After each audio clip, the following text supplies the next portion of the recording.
اللہ الرحمن الرحیم۔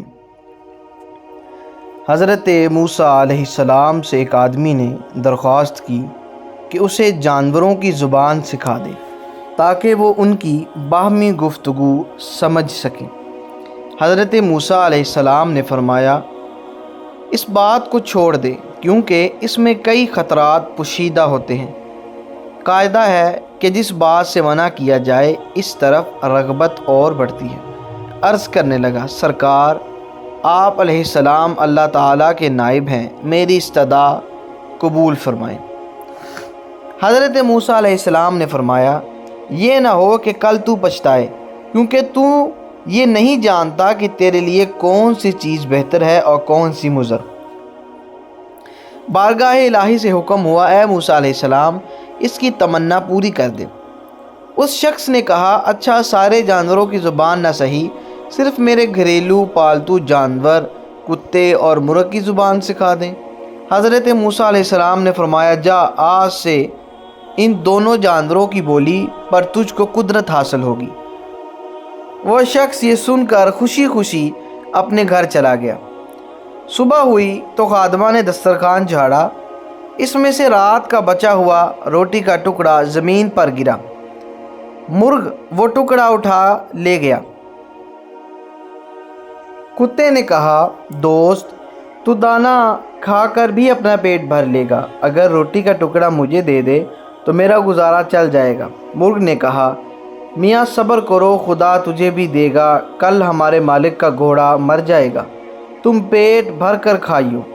وہ شخص ان دونوں کی گفتگو سن رہا تھا، وہ فوراً اٹھا، اس نے گھوڑا کھولا اور جا کر منڈی بیچ آیا اور نقصان سے اپنے آپ کو بچا لیا۔ دوسرے دن بھی روٹی کا ٹکڑا مرغے نے اڑایا۔ کتے نے غصے میں آ کر مرغے سے کہا، اے فریبی، اے جھوٹ بولنے والے، کب تک تو جھوٹ بولے گا؟ ارے اندھے نجومی، تو سچائی سے محروم ہے۔ مرغ نے جواب دیا، وہ گھوڑا دوسری جگہ مر گیا، مالک نے نقصان سے بچنے کے لیے گھوڑا بیچ ڈالا تھا، فکر نہ کر، کل اس کا اونٹ مر جائے گا اور تو خوب پیٹ بھر کر کھانا۔ یہ سن کر مالک اٹھا اور اونٹ بھی بیچ آیا۔ اس طرح اس نے اس کے مرنے کے غم اور نقصان سے اپنی جان بچا لی۔ تیسرے دن پھر ایسا ہی واقعہ پیش آیا تو کتے نے مرغے سے کہا، آخر کب تک تو مجھے فریب دیتا جائے گا؟ مرغے نے کہا، بھائی اس میں میرا کوئی قصور نہیں، مالک نے اونٹ بیچ ڈالا اور اپنے آپ کو نقصان سے بچا لیا۔ چوتھے دن کتے نے مرغ سے کہا، تیری مکاری اور جھوٹ کب تک چلے گا؟ مرغے نے کہا، توبہ توبہ، یہ غیر ممکن ہے کہ میں یا میرا کوئی ہم جنس جھوٹ بولے۔ مالک نے اپنا مال تو بچا لیا لیکن اس نے اپنا خون کر لیا۔ ایک نقصان 100 نقصان کو دفع کرتا ہے۔ جسم اور مال کا نقصان جان کا صدقہ بن جاتا ہے۔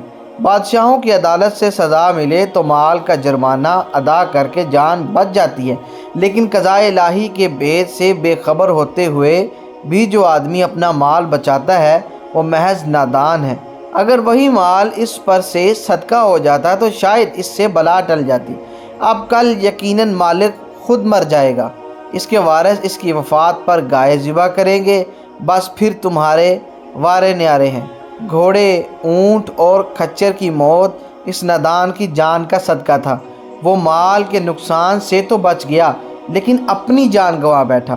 مالک مرغ کی باتیں غور سے سن رہا تھا۔ جب اس نے اپنی موت کی پیشن گوئی سنی تو مارے خوف کے تھر تھر کانپنے لگا۔ گرتا پڑتا حضرت موسیٰ علیہ السلام کی بارگاہ میں حاضر ہوا اور روتے ہوئے عرض کیا کہ اے خدا کے پیغمبر، میری دستگیری فرمائیے۔ حضرت موسیٰ علیہ السلام نے سن کر فرمایا کہ میں نے تمہیں کہا تھا اس ہوس کو چھوڑ دے کیونکہ اس میں کئی خطرات پوشیدہ ہیں، مگر تو نہ مانا۔ اے عزیزم، اب تیر کمان سے نکل چکا ہے، اس کا لوٹ کر آنا فطرت کے خلاف ہے۔ اب میں تیرے لیے سلامتی ایمان کی دعا کر سکتا ہوں۔ یہ سن کر اس نوجوان کی طبیعت رفتہ رفتہ بگڑ گئی اور وہ کہہ کرنے لگا۔ یہ کہہ اس کی موت کی علامت تھی۔ اس کو گھر لے جایا گیا، گھر پہنچتے ہی وہ مر گیا۔ درس حیات۔ انسان کو نہ کسی بیماری میں مایوس ہونا چاہیے اور نہ ہی کسی مالی نقصان پر زیادہ غم کرنا چاہیے۔ ہر بیماری اور نقصان میں کوئی راز ضرور پوشیدہ ہوتا ہے۔ جسم کی بیماری یا مال کا نقصان کسی بڑی مصیبت کا صدقہ بن جاتا ہے اور اس کو ٹال دیتا ہے۔